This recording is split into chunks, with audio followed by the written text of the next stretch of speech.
কাশ্মীর ভ্রমণ অনেকেই জানতে চাচ্ছে যে কোন কোন মাসে কাশ্মীর ভ্রমণে যাব। আমি তথ্যগুলো দিচ্ছি। আবার অনেকে জানতে চাচ্ছে সিকিম কবে কবে প্যাকেজ আছে, এগুলো দিচ্ছি।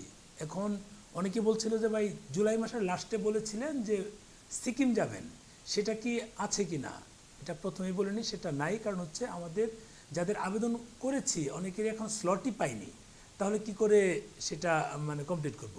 বিধায় এইটা একটু প্রবলেম আছে। আমি মানে আগস্ট মাস থেকে আমাদের প্যাকেজ শুরু হবে। সেই প্যাকেজগুলো কোন দিন কবে থাকবে, সম্ভাব্য তারিখ একটু এদিক সেদিক হতে পারে, তারিখের সাথে একটু এদিক সেদিক হতে পারে।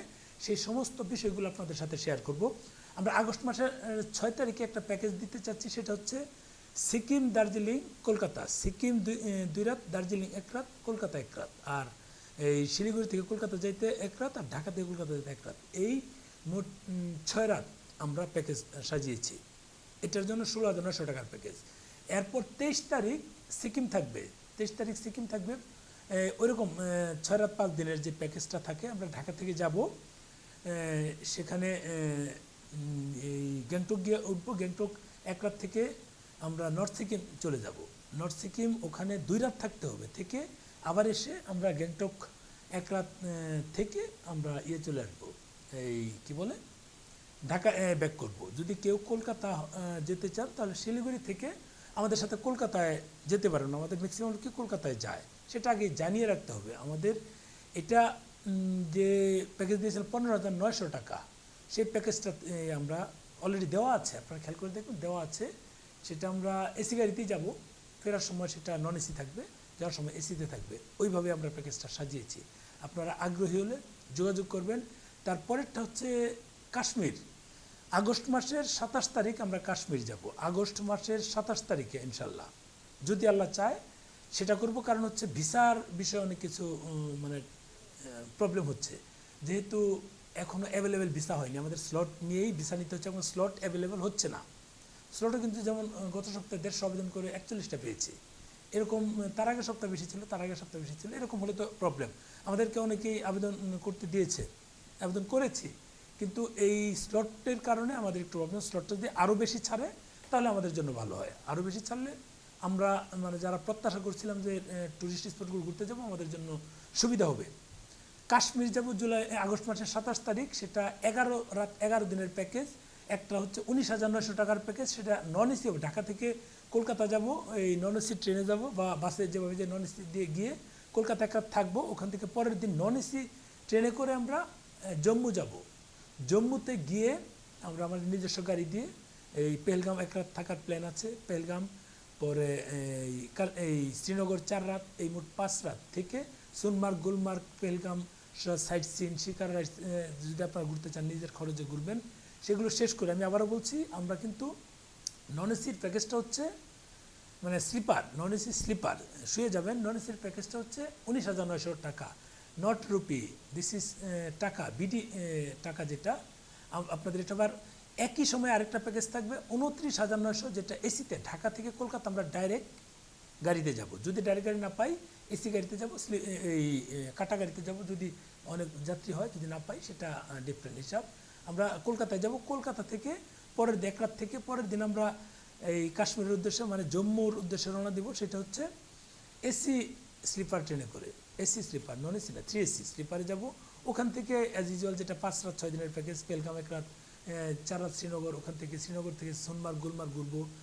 আপনারা যে যার মতো যদি ওখান থেকে গুলমার্গ গিয়ে আপনারা কেবল কার উঠতে চান সেটা উঠতে পারেন। যদি মনে করেন যে না আমরা কেবল কার উঠবো না, তাহলে তো গেল, এক্সট্রা কোনো খরচ নেই। আমরা কেবল কার কিন্তু এক্সক্লুডেড, নট ইনক্লুডেড, এটা আলাদা।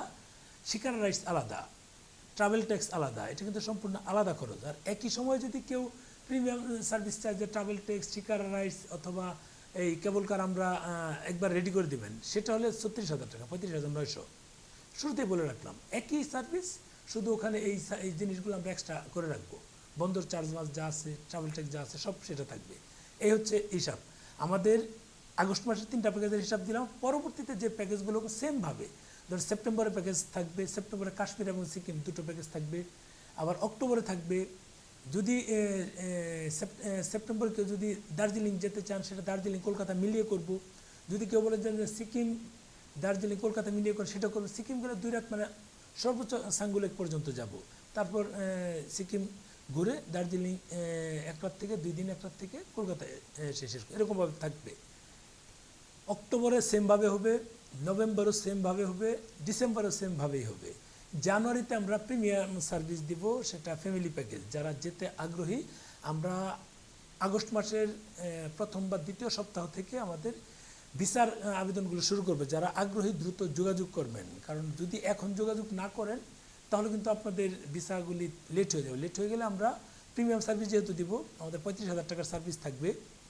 সেখানে আপনাদের এই ট্রাভেল ট্যাক্স বলেন, এই ওখানে খাবার আছে, মানে আগের প্যাকেজগুলো তো খাবার, সিকিমের খাবারগুলো 3 বেলায় খাবার থাকে, কিন্তু কাশ্মীরেরগুলো 2 বেলা, সকাল আর রাতে থাকে। যেহেতু কাশ্মীর রানিংয়ে থাকে, সকাল আর রাতে থাকে। যদি আপনারা বলেন যে না দুপুরের খাবার আমরা অ্যারেঞ্জ করে দেবো, তাহলে সেটা করতে হবে, অল্প কিছু টাকা খরচ হবে। সেটা রাস্তায় যখন যেটা পাওয়া যায়, নুডলস বলি বা অন্য অন্য জিনিস, শর্টকাট খাবার যেটা পাওয়া যায় সেটা দিব। প্রিমিয়াম সার্ভিসের ক্ষেত্রেও সেটাই থাকবে। হয়তো বা আমরা কিছু মানে চেষ্টা করবো যেন আপনাদের খাবারের একটা সিস্টেম করা যায়, কিন্তু রানিংয়ে তো সেটা আসলে নিশ্চয়তা দেওয়া যায় না। তাই প্রিমিয়ার সার্ভিসটা হবে, আমরা 1 রুমে 2 জনের বেশি থাকবে না। যদি কাপল থাকেন হলে, আর যদি কেউ ফ্যামিলি যান, যদি বাচ্চা কাচ্চা থাকে, যদি বলেন যে 1 রুমে আপনাদের ছোটো বাচ্চা আছে 4 জনকে রাখবেন, থাকতে পারেন, অসুবিধা নেই। সেটা আপনাদের চাহিদার উপর, কিন্তু আমাদের থাকবে 2 জন করে। যদি আপনারা চান তাহলে সেটাও করে দেবো। প্রিমিয়ার সার্ভিসটা আমি শুরু থেকে বলি, জানুয়ারি মাসে যেটা করে, জানুয়ারি মাসের 21 তারিখ ইনশাল্লাহ রওনা দিব। সেটা সেটা হচ্ছে যে আমরা 21 তারিখ রওনা দিব। কলকাতা আমরা যেভাবে যাব, আমরা কলকাতায় যাব 21 তারিখ। কলকাতায় গিয়ে থাকবো, থেকে আমরা মানে কলকাতায় রাতে রওনা দিব, বা 20 তারিখে রাতে রওনা দিব, 21 তারিখ কলকাতা থাকবো, থেকে 22 তারিখে হয়তো আমরা বিমানে করে শ্রীনগর চলে যাবো। 4-4.5 ঘন্টার জার্নি আছে, শ্রীনগরে চলে যাব ওই কলকাতা থেকে শ্রীনগর ডাইরেক্ট বিমানে। এটা একটা আমাদের টার্গেট। এটা হলো খরচও কম হবে, সময়ও কম লাগবে। আর যদি আপনার ঢাকা থেকে শ্রীনগর যেতে চান, ডাইরেক্ট বিমান নাই, আপনাকে কানেক্টিং হয়ে যেতে হবে। বিভিন্ন জায়গায় কানেক্টিং আছে, তবে বাংলাদেশ থেকে দিল্লি হয়ে কানেক্টিংটা একটু বেশি হয়। আমি এর আগে 2 বার গিয়েছি এই বিমানে করে, এভাবে ছিল, যাদেরকে কেটে দিয়েছি এভাবেই ছিল। আপনার দিল্লি গিয়ে 10 ঘন্টা, 12 ঘন্টা, 15 ঘন্টা, 20 ঘন্টা, 25 ঘন্টা কানেক্টিং হয়, সেখানে খুব কষ্ট হয়। তার চেয়ে যদি আমরা নর্মালি এই ঢাকা থেকে কলকাতা যাই, কলকাতা গিয়ে ওখানে 1 রাত থেকে, অথবা ওই দিনই রাত্রে যদি আমরা শ্রীনগরের দিকে যেতে পারি, গেলাম, তবে একটা থাকলে ভালো। আমরা দুপুরের মধ্যে কলকাতা পৌঁছে সেখানে আমরা শীতের কাপড় চোপড় কেনাকাটা করতে পারি। এখানে সস্তায় ভালো জিনিস পাওয়া যায়, সেগুলো কেনাকাটা করে কিনে নিয়ে আমরা পরের দিন বিমানে করে চলে গেলাম শ্রীনগর। সকালের ফ্লাইট হোক বা দুপুরের ফ্লাইট হোক, যেটাই হোক। তো দুপুর 2টা ফ্লাইট বেশি থাকে অ্যাভেলেবেল। ইন্ডিগোর একটা ফ্লাইট আছে দুপুর 2টা 5 না কত, ওইটা ফ্লাইট অ্যাভেলেবেল থাকে। সেটাতে আমরা চলে গেলাম শ্রীনগর। শ্রীনগর থেকে আমাদের গাড়ি থাকবে, আমরা ওখান থেকে আমাদের হোটেলে চলে যাব।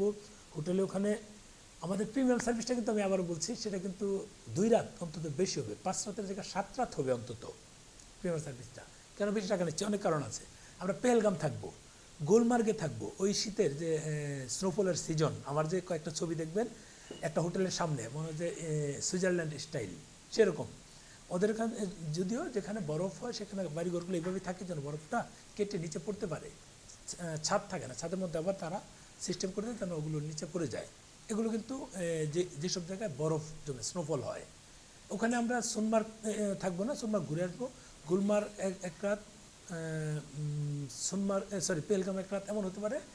পেহেলগাম 2 রাতও থাকতে হতে পারে, আমি জানি না, কোনো হতে পারে আর কি। যেহেতু 2 রাত বেশি থাকবো, 1 রাত বেশি ওখানকার দিয়ে দিব। এরপর আমরা শ্রীনগর থাকবো। শ্রীনগর থেকে যদি সোনমার্গ যাওয়া যায়, বরফ বেশি থাকতে যাওয়া যায় না, রাস্তাঘাট আটকে যায়। সোনমার্গ আমরা ঘুরবো, শিকারা রাইসতে চড়বো। আরও কয়েকটা পয়েন্ট আছে, যেহেতু একটু বেশি সময় থাকবো, আরও কয়েকটা পয়েন্ট ঘুরে দেন আমরা এই কাশ্মীর প্যাকেজ শেষ করবো। এখন কাশ্মীরের সমস্ত মানে টুরিস্ট স্পটগুলো ঘোরা হয়ে গেলে আমরা কি করব, ট্রেনে করে দিল্লি আসবো, বুঝলেন? ট্রেনে করে আমাদের প্ল্যান আছে, বন্দে ভারত ট্রেনে করে আমরা কাটরা আসবো। কাটরা থেকে আমরা ট্রেনে করে দিল্লি চলে যাবো। ওইটা বন্দে ভারত যদি পাই, টাইমিং মিলে, তাহলে এই ওইটার তুলনাতে অন্য ট্রেনে আসবো, দিল্লিতে আসবো। দিল্লিতে এসে আমরা হোটেলে উঠবো। হোটেলে উঠে আমরা এই আগ্রা আছে, আগ্রা পোর্ট যেটা আছে, লালকেল্লা, এটা দুটো ঘুরে বিকেলবেলা আবার চলে আসবে, এসে রাতে থাকবো। থেকে পরের দিন দিল্লিটা ঘুরবো, ঘুরে আবার রাতে থাকবো। রাতে থেকে তারপর আমরা কলকাতায় ব্যাক করব। এইটা হচ্ছে আমাদের টার্গেট। এই আমাদের এই পর্যন্ত আমাদের কিন্তু শ্রীনগর টু শ্রীনগর এটা কিন্তু প্যাকেজ শেষ। যদি দিল্লিতে অ্যাড অন অল্প কিছু খরচ হবে সেটা আমরা হিসাব নিকাশ করে পরে দিয়ে দিব, ওইভাবে কিন্তু আমাদের প্যাকেজ হবে। আর কলকাতায় এসে তো 2-4 দিন থাকতে হবে, যেহেতু আপনারা বলেন আমি মানে মানে দালাল যেটা বলেন অসুবিধা নেই। কলকাতায় আমরা কেনাকাটা করি, কলকাতায় আমরা খাওয়া দাওয়া করি, কলকাতায় আমাদের মতো করে ভাষা যেহেতু ভাষায় কথা বলতে পারি, নিজের ভাষায় কথা বলতে পারি আমরা। কলকাতায় সোজা কথা কসমেটিক্স যে আমাদের চেয়ে ওদের ওখানে অনেক ভালো, এটা অস্বীকার করার উপায় নেই। আমরা কম টাকায় কসমেটিক্স নিতে পারি। আমরা কসমেটিক্স থেকে শুরু করে, যেমন আমার বাসায় কিন্তু চা কফি শেষ, এখন কি করব, কফি নাই, যাওয়া হচ্ছে না। আবার এই যে এখন যদি যাই ভিসা হয় তাহলে দেন আমরা এটা নিয়ে আসবো, নাহলে তো তখন আবার এই কেনাকাটা করি, এটা অস্বীকার করার উপায় নেই। ওখানকার কেনাকাটা আমি যদি বাংলাদেশে 20,000 খরচ করি, ওখানে 7 থেকে 8,000 খরচ করলেই সমপরিমাণ জিনিস পাই, তাহলে আমি ওখানে কেন কেনাকাটা করবো না। আমি কিন্তু কয়েকদিন থাকি এই কারণেই। আবার খাবার দাবার, ওদের ভ্যারাইটি আইটেমের খাবার, যেহেতু আমরা ফিল করি এই কলকাতা বাংলাদেশে একই ভাষা, একই সংস্কৃতি, একই খাবার দাবার, একই কথাবার্তা সব কিছু, তাহলে ওখানে মানে আমরা একটা ফিল করি যে এটা তো একটা সময় আমাদের মতোই ছিল, আমরাই ছিলাম, এখন আলাদা হয়েছে, সেটা আলাদা হিসাব। কিন্তু ওখানে গেলে তো অনুভূতিটা সেই আগের মতোই আসে, আগের মতো। ওই কারণে কিন্তু আমাদের যাওয়া। ওই বাংলার অনেক লোকে যারা সম্প্রীতি চায় তারাও কিন্তু ঢাকাকে মিস করে, ফিল করে। ওইরকম কলকাতায় অনেক পুরাতন জিনিস থাকে, স্থাপনা আছে, এগুলো দেখলেও ভালো লাগে। এই হচ্ছে বিষয়। কলকাতা কয়েকদিন থেকে দেন আমরা ফেরত আসবো। বিমান ভাড়াটা একটু বলে দিই, আমরা 20 থেকে 22,000 টাকা বিমান ভাড়া লাগবে যদি আগে কেটে রাখে। কাছাকাছি হলে সময় বেশি লাগবে। কলকাতা থেকে শ্রীনগর, আর ফেরার সময় ট্রেন ভাড়া 8 থেকে 10,000 টাকা ম্যাক্সিমাম লাগবে ট্রেন, যদি কলকাতা পর্যন্ত ফিরি। এ হচ্ছে 30-32,000 টাকা অতিরিক্ত যাবে। আপনার 60 থেকে 65,000 টাকা আনুমানিক একটা খরচ, একটু কম বেশি হতে পারে। এ হচ্ছে আমাদের এই প্রিমিয়াম ট্রিপ যেটা হবে। ভালো থাকবেন, শেয়ার দেন ভিডিওটা।